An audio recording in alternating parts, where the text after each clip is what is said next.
So people often ask me, Pat, where do you see business going in the next 5, 10, 15, 20 years? I said, you know what? After all these questions, why don't I do a video on where I see business being in the next 5 years and 8 different items to be paying attention to. For what it's worth, you can do whatever you want to do with this. I just think these are 8 things you ought to be paying attention to over the next 5 years. Let's talk about the first one. Okay. The word attention span. Okay. It's a very, very important thing to be paying attention to with your business. Attention span. So the average attention span of a goldfish is 9 seconds, right? Like a goldfish swimming around here. Elliot, what do you got going on here in the office, man? We got some Russian goldfish swimming here in the office. But anyways, go back, come with me. This guy's trying to distract me here with the goldfish. But the average goldfish attention span is 9 seconds, okay? So they'll be swimming, they see shark, 8, 7, 6, 5, 4, 3, 2, 1, boom, they forgot, they move on. 9 seconds, attention span of a goldfish, okay? The attention span of a human being in 2000, according to Time magazine, was 12 seconds. As of last year, the attention span of you and I has been lowered to 8 seconds. We have a shorter attention span than a goldfish, this same goldfish that's swimming around in my office right now.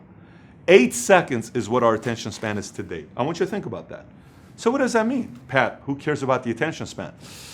Everybody should be caring about attention span, because if, as an entrepreneur, as in business, if you don't know how to get the attention like this, you lose them, okay? If you don't know how to maintain attention with what you're doing, you lose them as well. Attention span is gonna be your best friend and your enemy, I believe, over the next 5, 10 years, because I think that 8 seconds is gonna go to 6 seconds, 4 seconds, 2 seconds, that's what's gonna happen. And then we're gonna be looking at 0.9 seconds, we're gonna get into that world. It may take 50 years to get there, 100 years to get there, but we're going into that direction. The other thing to be thinking about for the next 5 years is speed. I think speed will be very critical. Everything will be about speed of delivery, speed of delivering the product. Amazon's right now having these drones that are gonna deliver things to you. Everything's gonna be about speed. I want it now. I want my package now. I want this food in my hands now. I want this market to deliver the food to me now. I want this product now. I want this shirt now. I want it now. Businesses who can have speed be on their side are gonna have an edge, because the largest generation we ever had in the past before was who? Baby boomers. Now we have a newer generation that's got 78, 80 million people that we're dealing with, that they have to learn how to connect with them. And then you have all these other generations that are also behind them, following. And to them, what's very important is speed of delivery in everything. Mobile has made everything faster. So I would be paying very, very close attention to speed. Next one would be social issues, being very social conscious with what you're doing. Let me explain what I mean by social issues. Just think about what Facebook, what Twitter, what YouTube is. What do we call that? We call that what? What type of media? We call it social media. Why social media? Not just media, it's social media. Social media. The word social is going to have a lot of weight with a lot of different things, because social connects here. If you don't know how to socially connect here with the business, and your competitor does, they have an edge over you, because this is what's going to be. You look at Blake Mycoskie. I think he has a company called Tom's, right? The shoes, Argentina. He sends the shoes to Argentina. He went there, something happened. He saw, and now every time somebody buys a shoe, he sends a shoe or something he does with them that became very big. So he paid attention to the social issues, but also at the same time it worked out with his business as well.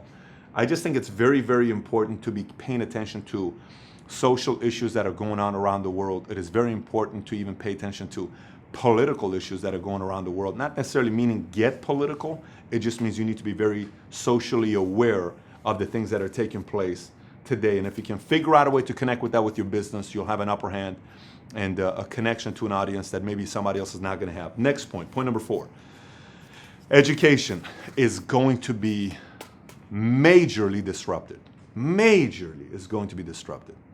I foresee traditional universities taking a very big hit over the next 10, 20, 30, 40 years. I see very, very, very, very big hit taking place. Why? First thing I talked about was attention span. Second thing I talked about was what? Speed. The third thing I talked about was what? Social. Fourth thing is what? Education.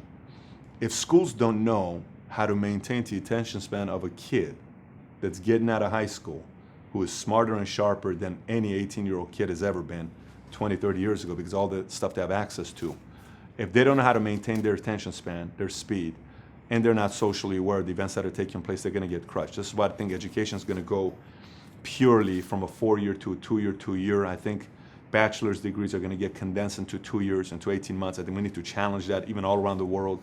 I think it's going to be more about the experience. I think if universities really want to have a blue ocean, and if they really want to have an edge on everybody else, it's not about just what you're teaching me. It's about the experience of me going there. I don't want to go the typical, my kid's going to come to me, Dad, I want to go to the school. Let's go get a tour of the school. We have the biggest classrooms with 1,000 seats in this auditorium. I don't really care for my kid to go sit in a classroom with it. I can't get the kid's attention for 4 seconds. What are you going to do? What animals are they going to be with?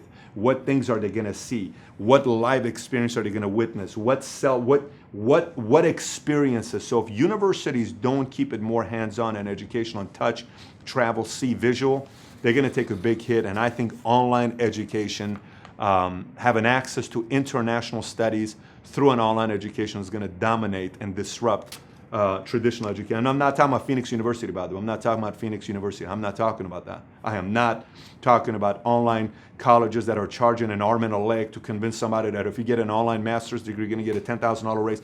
That's also propaganda. I'm also not talking about that. I'm talking education is going to be disrupted over the next 5-10 years tremendously. Next one, paying attention to data. Number 5, anything that tracks data is going to have higher value.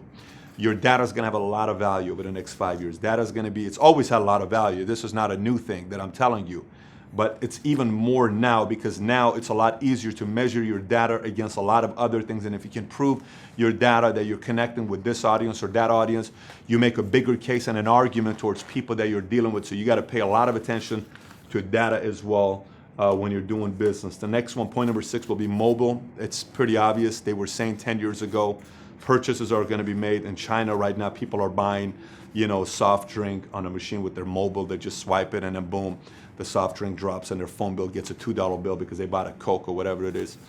Mobile's going to be the future. It's already here. It's not only the future, but it's here. But it's knowing how to get your business to be mobile. They used to say 15 years ago, if you don't have a website online, you're out of business if you don't have an online website, and they were right. And now if you don't figure out a way to connect with an audience on the mobile, you're also going to be out of business. So mobile is going to be playing a very, very big role over the next 5 years. Next one is boring industries, I believe, will dominate exciting industries. And let me explain to you what I mean by this. Stay with me. Everyone's chasing the next exciting industry. Oh my gosh, Snapchat. Oh my gosh, this is so amazing. Oh, this is it. This is the next big, oh, I love it. That's great. That is great. Because everybody's running there. And when everybody's running there, you go to the boring industry and you disrupt that industry and you solve that industry. While everybody's chasing that girl that's a 9.5, 10, you go after the other one that makes a great wife. While every girl is chasing that guy that's the next Brad Pitt looking guy, you go get the guy that actually is doing the things that are solid. And he may be a lot more exciting than you think he is. You just don't know him yet. Figure that guy out. That's the guy I'm going to put my money on. That's the industry I'm going to put my money on. Pay very, very close attention to boring industries that nobody is paying attention to. Not going to get deeper in that. Just going to tell you, pay close attention to that. And the last one will be transparency. There are no secrets today. You can act all perfect you want. If there's ever been an era where there's no perfect people acting almighty and I'm this and I'm that, nothing. Not today. No, the more you try to judge and all that other stuff is going to backfire today. It's transparency. Everyone's got skeletons in the closet. The more you can learn how to be transparent as a company, the more you can learn how to be vulnerable as a company, the more you can learn how to be transparent and vulnerable as a human being and a leader, the more of a connection you're going to create with an audience. Because at the end of the day, what we like as human beings is people who are real. What we like as human beings is people who are genuine. What we like as human beings is People that are just themselves. We like that. I'm wearing a suit right now. I would quite frankly rather wear a shirt. I'm wearing a suit right now because I'm about to meet with an investor that's coming here. Okay, so we're going to sit down and have a meeting with them, and that's the meeting we're going to have. But when we have meetings with business people, with individuals, with everybody, with what you're doing and who you are and what, transparency, vulnerability, connection, not trying to act perfect, not trying to act like something you're not, because you cannot do it today.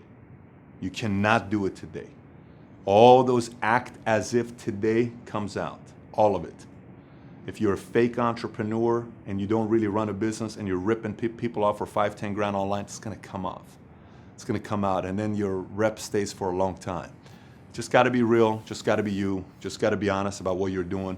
Be transparent. I think that'll give you an edge also in the future. I got many more, but I just wanted to do a quick answer back to many of you who keep asking me where I see business going in the next 5 to 10 years. That's what I think is gonna happen. I could be completely wrong. I've been wrong many times, but those are my thoughts. If you got any questions about it, comment on the bottom. If you got some thoughts as well, please put that as well. And if you haven't subscribed to the greatest channel on YouTube for entrepreneurs, in our opinion, please subscribe to Valuetainment as well.